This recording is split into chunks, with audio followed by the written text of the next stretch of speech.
आज बात करते हैं छठे घर के ऊपर। Sixth house is the house of enemy. बहुत ही इंपॉर्टेंट बात कहने वाला हूँ आज। अपने हर जगह पे सुना होगा कि सिक्स्थ हाउस में, छठे घर में अगर मैलेफिक प्लेनेट बैठे जैसे कि शनि, राहु, मंगल, केतु, तो ये बहुत अच्छे होते हैं। पराशरी में भी ये लिखा गया है, लेकिन एक्चुअली ये नहीं है। और ये क्यों नहीं है और चीज़ों को क्यों समझना है, आज आपको पता चलेगा। छठे घर में अगर शुभ प्लेनेट बैठे, सौम्य प्लेनेट बैठे, बेनिफिक प्लेनेट बैठे, तो ज़्यादा अच्छा होता है। वाई? पहले मैं ये क्लियर कर दूं क्यों। उसके बाद बात करेंगे कि छठे घर पे जो भी ग्रह होगा, आपको लोग उस ग्रह के कौन से एट्रीब्यूट के कारण आपके दुश्मन बनेंगे। तो क्या होता है, छठा घर आपका एनिमी का घर होता है। अब एनिमी क्या है? आपका रोग, आपका एनिमी, आपका उधार, लोन, या आपका एनिमी। कोई भी चीज enemy, it's not only about the person. कोई व्यक्ति विशेष को नहीं दिखाता है, सिर्फ व्यक्ति विशेष को। Enemy means any kind of things, person, जो आपके पीस ऑफ स्टेट माइंड को खराब कर दे, आपके लाइफ को खराब कर दे।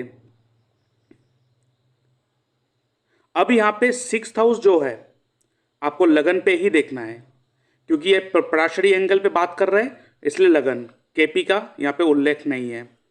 तो जब भी आपके कुंडली में एक मैलेफिक प्लैनेट होता है, तो मैलेफिक प्लैनेट जो होता है उसके अंदर, जैसे कि राहु, केतु, शनि एंड मंगल, इनके ऊपर एक तरीके का षड रिपु रहता है। मतलब इनके अंदर 6 तरीके का अवगुण रहता है। अवगुण मतलब the things that may destroy you.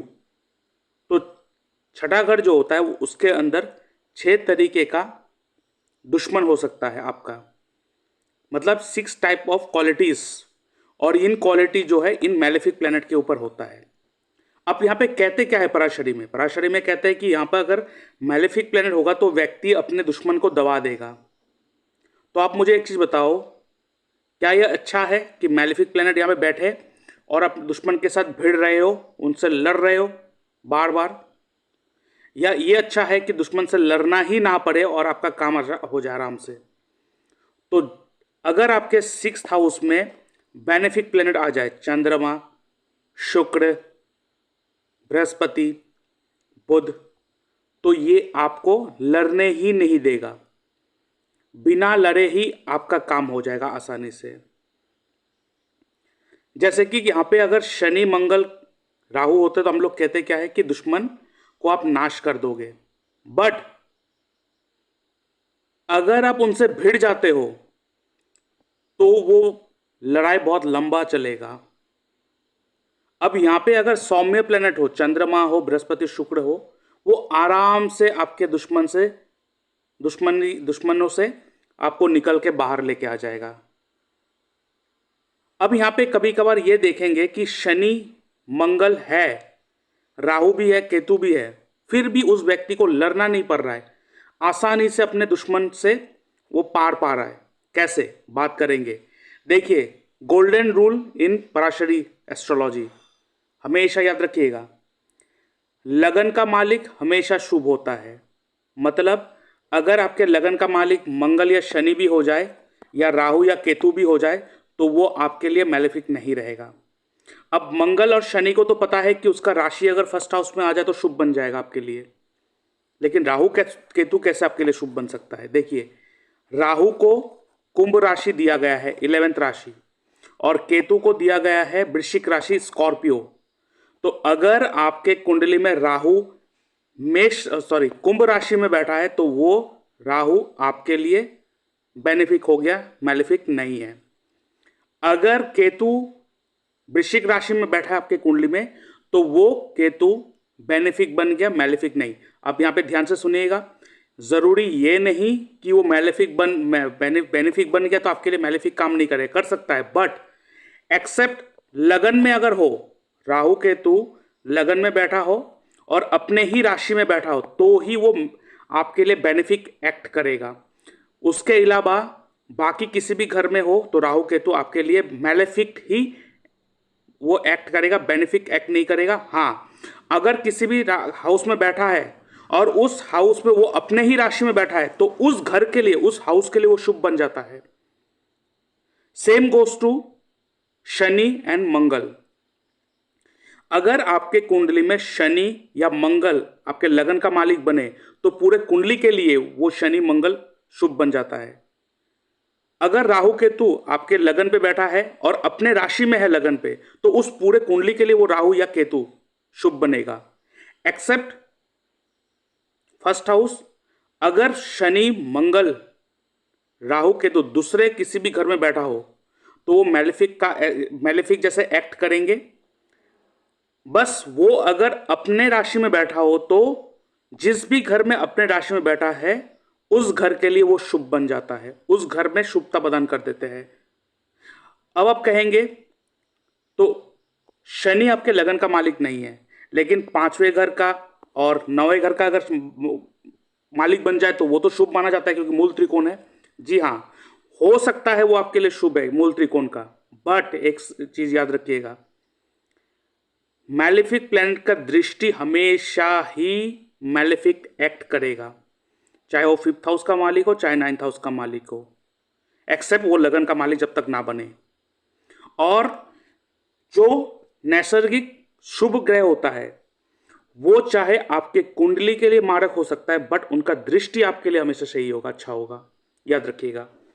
ये पराशरी का बहुत इंपॉर्टेंट रूल होता है, इसीलिए बहुत सारे के प्रेडिक्शन खराब होते हैं। तो कभी कभार ये देखा गया कि 6th हाउस में मैलेफिक प्लैनेट है लेकिन फिर भी वो बिना लड़े हर चीज को पार पा लेता है। कैसे? अगर आपने 6th हाउस में मंगल देखा है, शनि देखा है, राहु देखा या केतु देखा है और वो अपने ही राशि में बैठा हो, मतलब मंगल बैठा है और मंगल का 2 राशि होता है, उनमें से कोई एक राशि लिखा होगा 6th हाउस में, तो उस घर के लिए वो बेनिफिक हो गया, उस घर के लिए बेनिफिक हुआ, उस कुंडली के लिए नहीं। शनि बैठा हो और अपने ही राशि में बैठा हो तो उस घर के लिए शुभता प्रदान कर देगा। राहु बैठा हो और वहां पे कुंभ राशि लिखा हो 6th हाउस में, केतु बैठा हो तो वहां पे वृश्चिक राशि लिखा हो, स्कॉर्पियो राशि लिखा हो, तो उस हाउस को शुभता प्रदान कर दिया, उस हाउस को, उस कुंडली को नहीं। तो देखेंगे कि वो बिना लड़े अपने काम को आसानी से बाहर निकाल लेते हैं। तो इस एंगल में मैं थोड़ा पराशरी, जो बृहत पराशर होरा शास्त्र आप लोग पढ़ते हो, उस पार्ट में मैं थोड़ा डिफर करता हूं। 6th हाउस में सौम्य प्लैनेट होना अच्छी बात है rather than having a malefic planet. अब बात करते हैं कि इस घर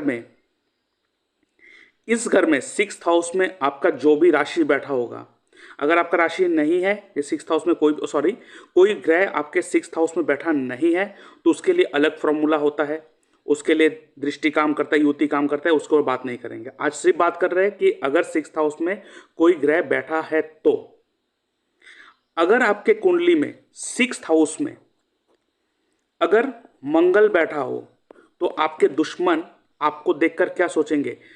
मंगल क्या है? फाइटिंग का कारक। वो सोचेंगे कि इसको कैसे पीटे, इसको देखने से ही मुझे गुस्सा आता है, इसको मारना पड़ेगा। बहुत सारे लोग होते हैं ना, आप देखते हो, बैठते हो, बात करते हो फ्रेंड एक साथ और कहते हो मुझे इस व्यक्ति को देखने से पता नहीं क्यों खून खोल जाता है, उसको मारने का मन करता है। तो समझ लेना उस व्यक्ति के 6th हाउस में कहीं ना कहीं मंगल का युति होगा। तो लोग आपसे सिर्फ फाइटिंग करने के बारे में सोचेंगे। अब अगर 6th हाउस में वीनस होगा तो लोग आपके पैसे, आपके लग्जरी, आपके ड्रेसअप को देख के जेलस होंगे, आपके पैसे के लिए, आपके लग्जरी के लिए आपकी दुश्मनी करेंगे। आपने बहुत बार देखा होगा, एक व्यक्ति है जो अपने गांव में या अपने सोसाइटी में या अपने ही एरिया में बहुत अच्छे खासे पैसे कमाता है, मेहनत भी करता है, किसी का 1 रुपया खाता नहीं है, कोई किसी का लेना देना नहीं, बस अपना, फिर भी उसको कोई ना कोई बुरा करना स्टार्ट कर देता है। फिर वो कहते हैं ना मैंने किसी का 1 रुपया खाया ना कुछ करा, मैं अपना ही मेहनत करता हूँ, अपने पैसे से मैंने घर बनाया, घर, फिर भी लोग मेरे पीछे क्यों लगा रहता है? Because you having a Venus in 7th house, sorry Venus in 6th house. वो आपको दुश्मनी मिला है, लोग आपसे आपके पैसे के कारण आपके साथ दुश्मनी करेंगे, आपके लग्जरी के कारण आपके साथ दुश्मनी करेंगे। मर्क्यूरी होगा 6th हाउस में, तो you will have your enemy only because of your intelligency. लोग क्या कहेंगे, हाँ इसको बहुत पता है, बहुत ज़्यादा ज्ञानी दिखाता है। Your intelligency is the main reason, your intelligence is the main reason of your enemy that try to harm you. Brihaspati बैठा हो तो बृहस्पति ज्ञान का कारक है, तो लोग आपके ज्ञान के ऊपर जेलस करेंगे। हाँ बहुत ज्ञानी दिखाता ही है, ऐसे ही हो आप ज्ञानी, आपके पास विजडम है, लेकिन लोग जलेंगे, मतलब ये ज़्यादा दिखाता है, इसको सब पता है। सूर्य होगा आपके 6th हाउस में, तो लोग आपके नाम से ही जलना स्टार्ट हो जाएगा, क्योंकि वो नेम एंड फेम है। अब आपका सोसाइटी में अभी ऐसा कुछ काम करे ही नहीं हो कि जिसके कारण आपके नेम एंड फेम हो, बट आपके दुश्मन ही आपके बिना वजह आपके पीछे आपके लगेंगे कि इसका पता नहीं, इसके अंदर कुछ है, इस जलेंगे, आपके नाम पे जलेंगे, और वही आपका नाम बना देंगे सोसाइटी में, कहकर और खुद ही जलते रहेंगे। तो आपके अगर 6th हाउस में सूर्य होगा तो लोग आपके किस वजह से आपसे दुश्मनी निभाएगा, because of your name and fame, आपके नाम से ही वो चिढ़ हो जाएगा। तो इस हिसाब से आप जान सकते हो चंद्रमा है, चंद्रमा क्या है, चंद्रमा केयरनेस है, मदरली है।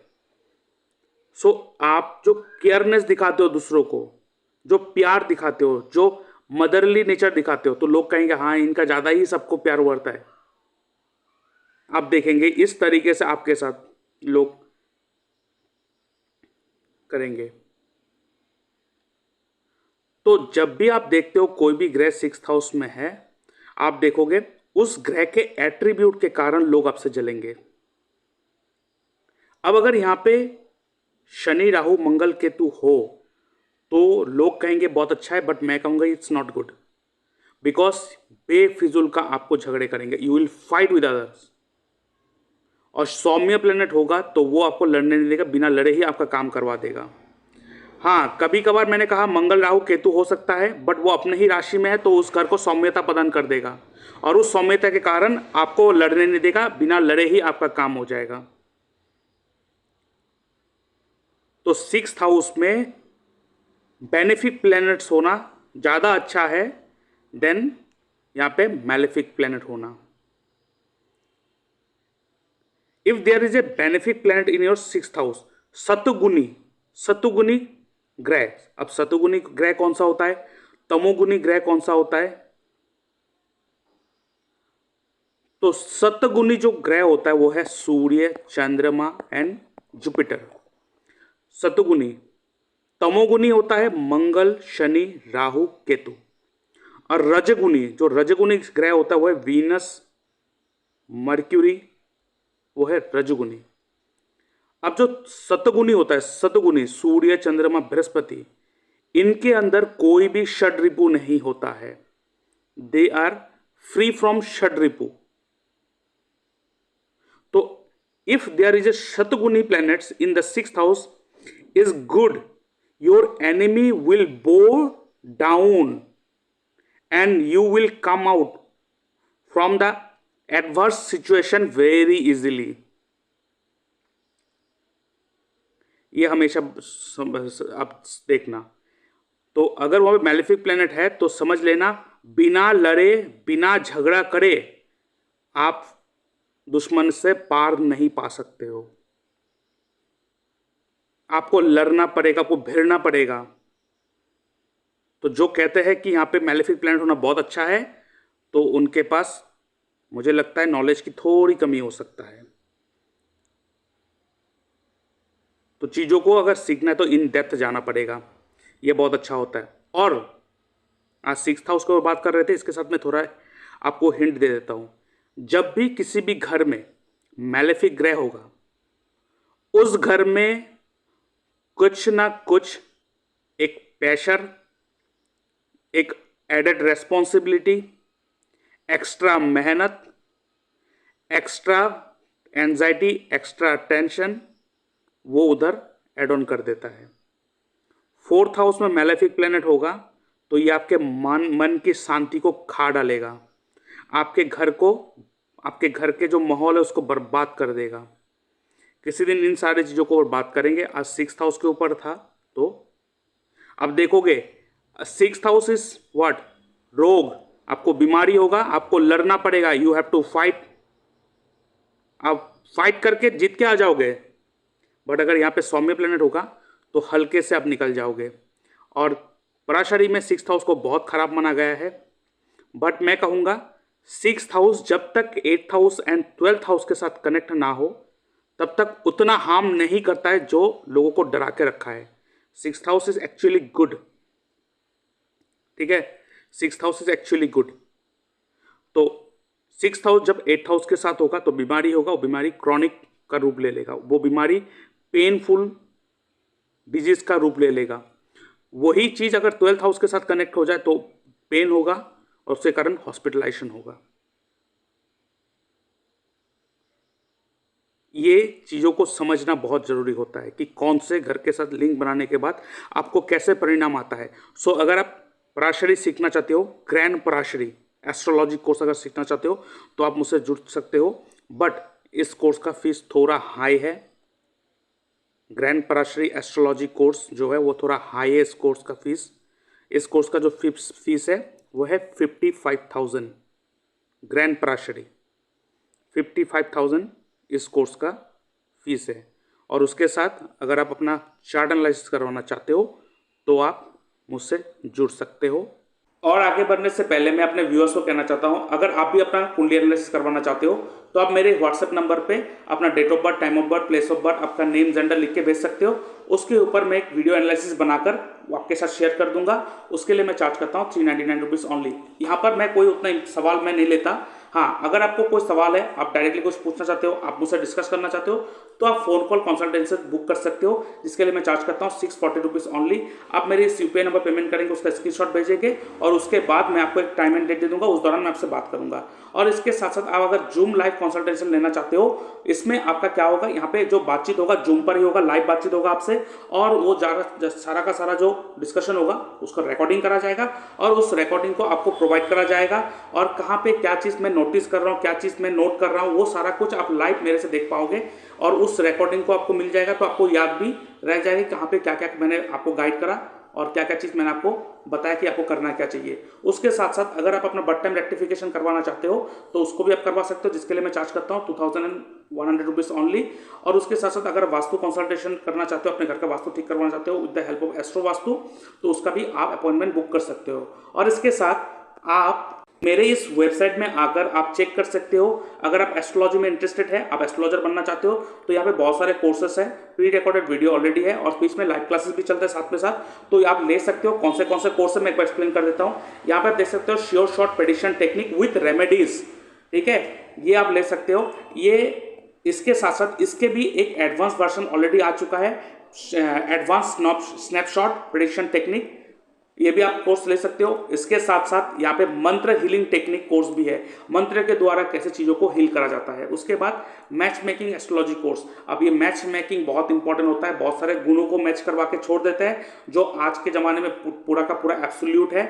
इस एब्सोल्यूट है वो कुछ काम में नहीं आता है। हमें अगर सीखना है तो पूरी ढंग से सीखना है, क्योंकि एक व्यक्ति जब मैच मेकिंग करवाने आता है तो हमें अच्छी तरह से गाइड करना होता है, अच्छी तरह से रेमेडी देना होता है, ताकि आफ्टर मैरिज उनके लाइफ में कोई तकलीफें ना हो। बिकॉज सिर्फ गुणों को मिला करके छोड़ रहे हैं, 36 के 36 गुण मिला के खुश हो रहे हैं, लेकिन 36 के 36 गुण मिलना भी सबसे बड़ा डेंजरस होता है। यही सारा चीज़ यहाँ पे टेक्निकलिटीज आप सीखेंगे।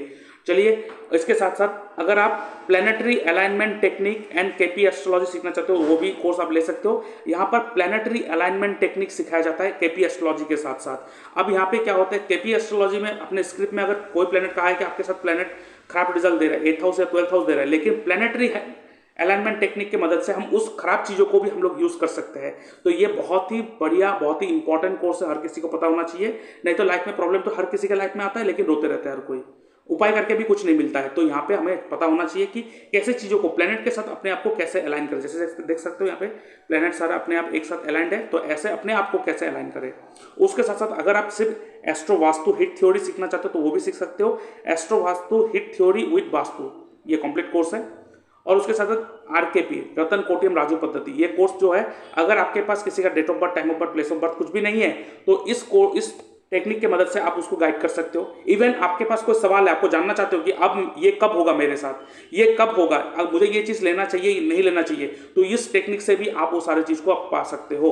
उसके साथ साथ आप देख सकते हो यहाँ पे जेमस्टोन एस्ट्रोलॉजी कोर्स भी आ चुका है, क्योंकि जेमस्टोन, क्वालिटी जेमस्टोन और उसके साथ साथ परफेक्ट जेमस्टोन को रिकमेंड करना बहुत ज़्यादा इंपॉर्टेंट होता है, क्योंकि जेमस्टोन आपके लक को चेंज कर सकता है।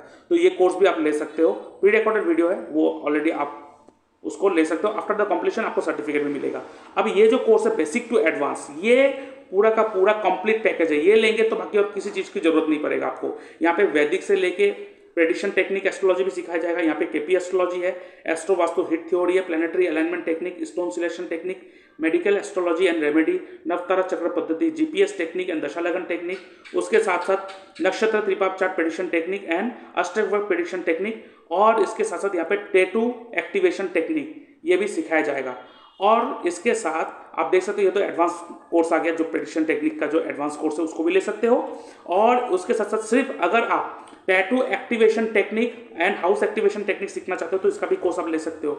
अब यहाँ पे आपके दशा प्लैनेट या तो घर घर का सबलॉट के द्वारा देखा जाएगा, और किसी भी घर को उस दशा लॉट के या सब लॉट के द्वारा अगर किसी हाउस को एक्टिव करना है तो आप कैसे उस टैटू को, कौन से टैटू को किस जगह पे आप बनाएंगे, तो आपके उस घर से वो रिजल्ट मिलना स्टार्ट हो जाएगा, जिसे कहते हैं tattoo activation technique and house activation technique. ये कोर्स भी आप ले सकते हो। और नीचे आप देख सकते हो ये मेरा कंसल्टेंसी का फीस है। उसके साथ साथ अगर आपके घर में कोई शादी करना चाहता है, मैरिज करना चाहता है, कुंडली मैचिंग करवाना है, तो उसका भी मैं आप ले सकते हो सर्विस। उसके लिए मैं चार्ज करता हूँ 910 रुपीज़ ओनली। और कौन से पॉइंट को मैं इंपॉर्टेंट देता हूँ ये मैं भी यहाँ पे मेंशन भी करके रखा है। और बाकी आप देख सकते हो ये मेरा वेबसाइट है, और ये है नक्षत्र त्रिपाप चार्ट कोर्स। ये बहुत इंपॉर्टेंट कोर्स होता है, हर किसी को जानना होता है। ये बाद में अगर आपको जानना है तो आप मुझसे फ़ोन करना, फ़ोन में बातचीत कर लेंगे। और ये सैम्पल सर्टिफिकेट है, आफ्टर द कंप्लीशन ये सर्टिफिकेट आपको प्रोवाइड करा जाएगा। और ये मेरा वेबसाइट है, यहाँ पे आकर देख सकते हो। और बाकी आपको कुछ जानकारी चाहिए तो मेरे इस फ़ोन नंबर पे फ़ोन कॉल या मैसेज कर सकते हो, और आप डिटेल्स मेरे से ले सकते हो।